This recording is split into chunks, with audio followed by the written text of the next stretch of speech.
Hello everyone, स्वागत है आप सभी का हमारे यूट्यूब चैनल में। आज हम आप सभी को सरल समीकरण को हल करना सिखाएंगे। सरल समीकरण को हम रेखीय समीकरण भी कहते हैं, यानी ऐसा समीकरण जिसमें एक अज्ञात राशि हो उसे हम रेखीय समीकरण कहते हैं।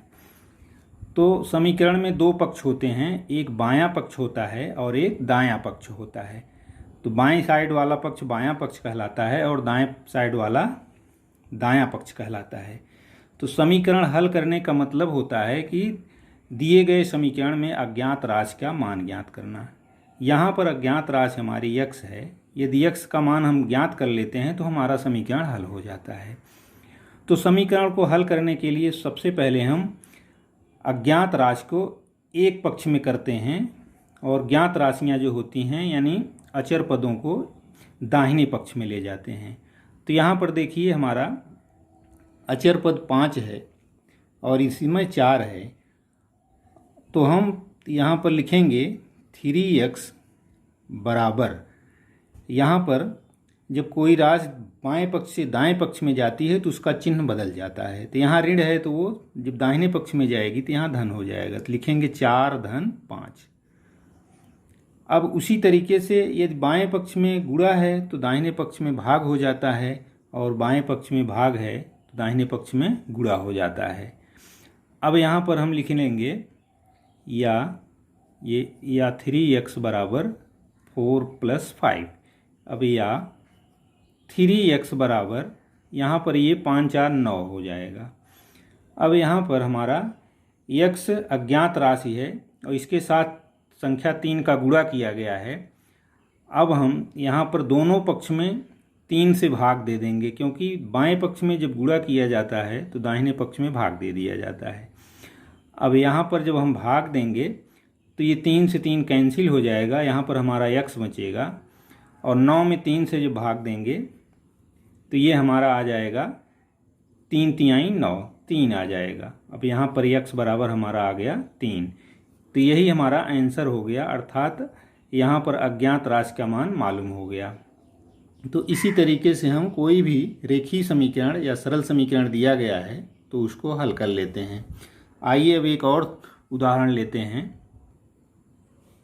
ये रहा हमारा दूसरा उदाहरण, 5x + 2 बराबर 3x + 8। यहाँ देख रहे हैं दोनों पक्षों में अज्ञात राशि दी गई है। तो हम सबसे पहले अज्ञात राशि को एक पक्ष में करते हैं। यहाँ पर 3x है, यहाँ पर 5x है। तो 3x को हम बाएं पक्ष में ले जाएंगे। तो यहाँ पर ये धन है तो बाएं पक्ष में जाएगा तो ये ऋण हो जाएगा। तो यहाँ पर हम लिखेंगे 5x - 3x + 2 बराबर 8। अब यहाँ पर देख रहे हैं हम 5x में से 3x जब घटा लेंगे तो ये हमारा आ जाएगा 2x। 2x + 2 बराबर 8। अब यहाँ पर 2 जोड़ा गया है तो हम जब इसको दाहिने पक्ष में ले जाएंगे तो ये घट जाएगा। तो यहाँ पर ये 2x बराबर हो जाएगा हमारा 8 - 2। अब यहाँ पर ये 2x बराबर हमारा हो गया 6। अब यहाँ देखिए बाएं पक्ष में 2 का गुणा किया गया है तो इसको जब हम दाहिने पक्ष में ले जाएंगे तो भाग हो जाएगा, अर्थात दोनों पक्षों में 2 से भाग देने पर तो ये हमारा x हो जाएगा। x बराबर 6/2, अर्थात 6/2 इसको भाग देंगे जब 6 में 2 से तो ये 3 हो जाएगा, अर्थात x बराबर 3। यही हमारा आंसर हो जाएगा और अज्ञात राशि का मान 3 आएगा। तो आशा करता हूँ कि ये दोनों सवाल आपकी समझ में आ गए होंगे। तो इसी तरीके से कोई भी सरल समीकरण यानी रेखीय समीकरण दिया गया है और उसको हल करने को कहा जाए तो हम हल कर लेंगे।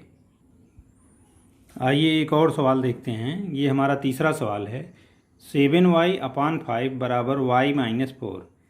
जब किसी भी अज्ञात राशि के साथ किसी संख्या का भाग दिया रहता है तो हम उससे दोनों पक्षों में गुणा कर देते हैं। यहाँ 5 से भाग दिया गया है तो दोनों पक्षों में 5 से हम गुणा कर देंगे।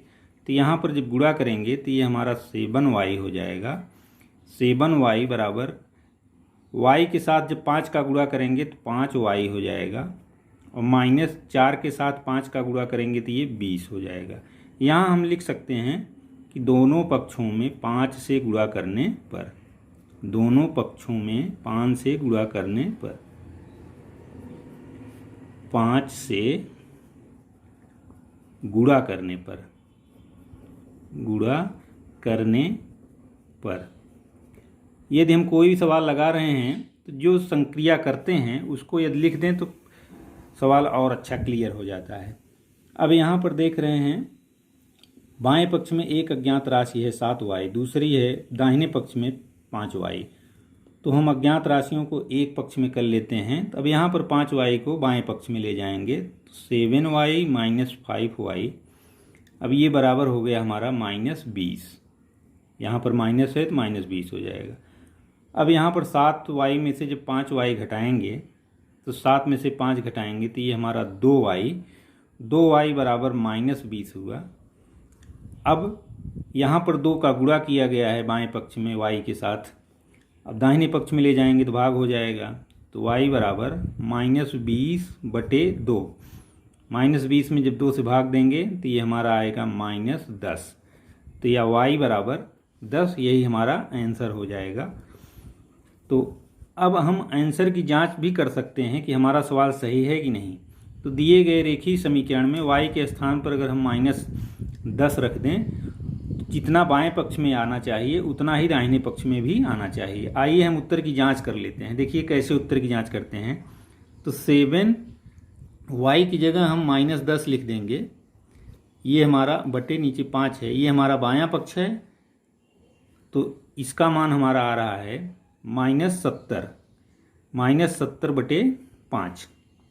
यहाँ पर देखिए इसको हम सरल भी कर सकते हैं, 5 दूनी 10, -2 आएगा। -2 में जब 7 से गुणा करेंगे तो -14 आ गया ये हमारा।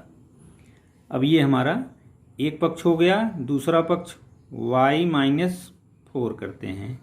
अब यहाँ पर y का मान -10 है, -10 -4, -10 में जब -4 करेंगे तो ये भी हमारा -14 आ गया। अब यहाँ देख रहे हैं बायां पक्ष भी -14 है और दाएं पक्ष का मान भी -14 है। तो इस तरीके से हम उत्तर की जांच भी कर सकते हैं मान निकालने के बाद। तो आशा करता हूँ कि ये सभी सवाल आपकी समझ में आ गए होंगे। तो आज बस इतना ही, फिर मिलेंगे अगले वीडियो में। तब तक के लिए धन्यवाद।